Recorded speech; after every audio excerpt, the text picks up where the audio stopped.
السلام علیکم ورحمۃ اللہ وبرکاتہ. حامدا ومصلیا وبعد.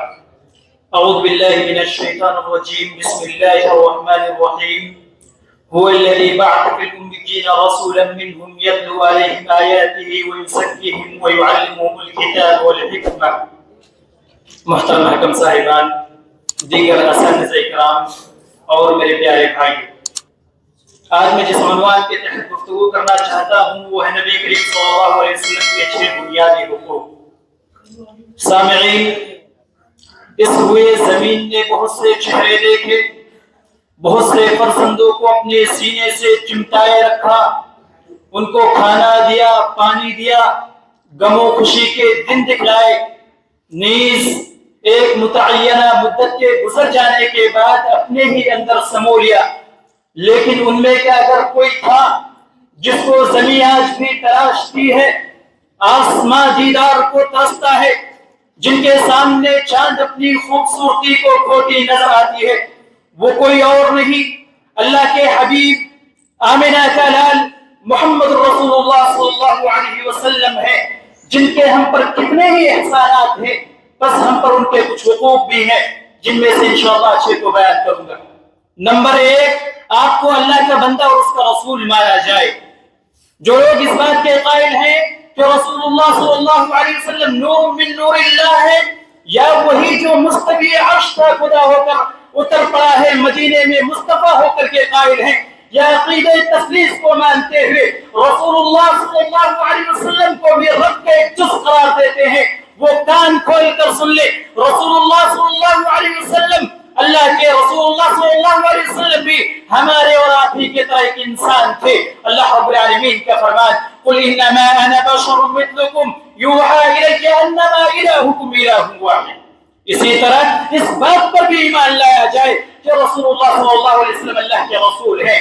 اللہ رب العالمین کا فرمان، ما كان محمد ابا احد من رجالکم ولكن رسول اللہ وخاتم النبیین. رسول اللہ صلی اللہ علیہ وسلم کا فرمان، وعن ابن عمر ان رسول اللہ صلی اللہ علیہ وسلم لا تطروني كما اطرت النصارى عیسی ابن مریم انما انا عبد فقولوا عبد الله ورسوله. نمبر 2، آپ سے محبت کیا جائے.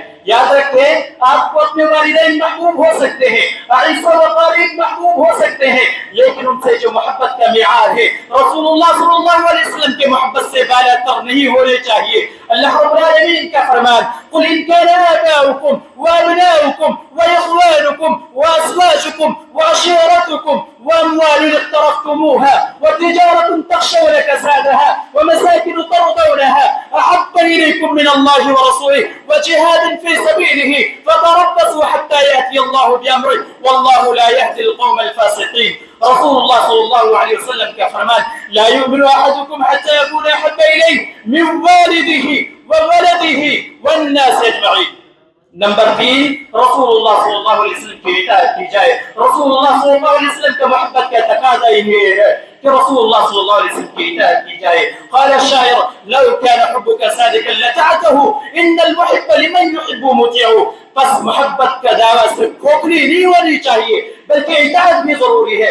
رسول اللہ صلی اللہ علیہ وسلم کی اطاعت سے متعلق اللہ رب العالمین کا فرمان، یا ایھا الذین آمنوا اطیعوا اللہ واطیعوا الرسول واولی الامر منکم فان تنازعتم فی شیء فردوه الی اللہ والرسول. ابن تیمیہ رحمہ اللہ فرماتے ہیں، قد امر بطاعت رسول اللہ صلی اللہ علیہ وسلم فی نحو 40 موضعا فهذه النصوص توجب اتباع الرسول وان لم يجد ما قاله منصوصا بعينه في الكتاب.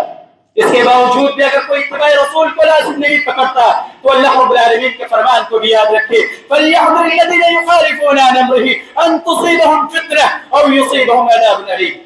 نمبر 4، آپ پر درود و سلام بھیجا جائے. اللہ رب العالمین کا فرمان، ان اللہ وملائکتہ یصلون علی النبی یا ایھا الذین آمنوا صلوا علیہ وسلموا تسلیما.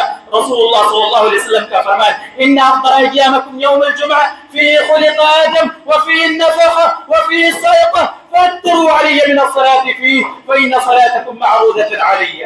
نمبر 5، رسول اللہ صلی اللہ علیہ وسلم کی دفاع کی جائے.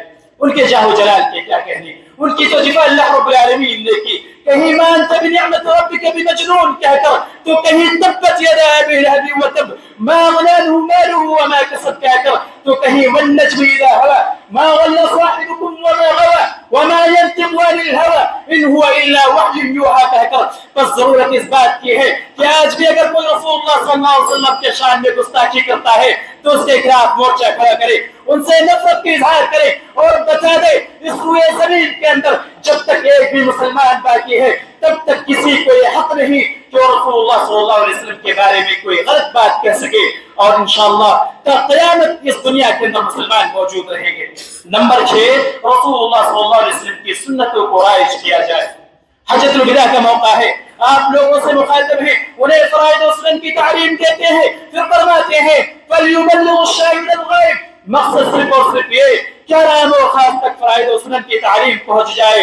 لہذا بلغوا عنی ولو آیا کے تحت اس مشن کو آگے بڑھاتے ہوئے آپ کی سنتوں کو رائج کریں, ان کی ترویج کریں. یاد رکھیں جو بھی آپ کی سنتوں کو زندہ کرتا ہے ان کے لیے بڑا ہی اجر ہے. رسول اللہ صلی اللہ علیہ وسلم کا فرمان من احیا سنتی بعد فساد امتی فلہ اجر 100 شہید. واضح رہے یہ حدیث احیا کے ساتھ ثابت نہیں ہے, تمسکا کے ساتھ ثابت ہے. احمد اللہ رب العالمین سے دعا ہے کہی گئی باتوں پر مجھے اور تمام لوگوں کو عمل کرنے کی توفیق عطا فرما. آمین. وآخر دعوانا رب العالمین والسلام علیکم ورحمۃ اللہ وبرکاتہ.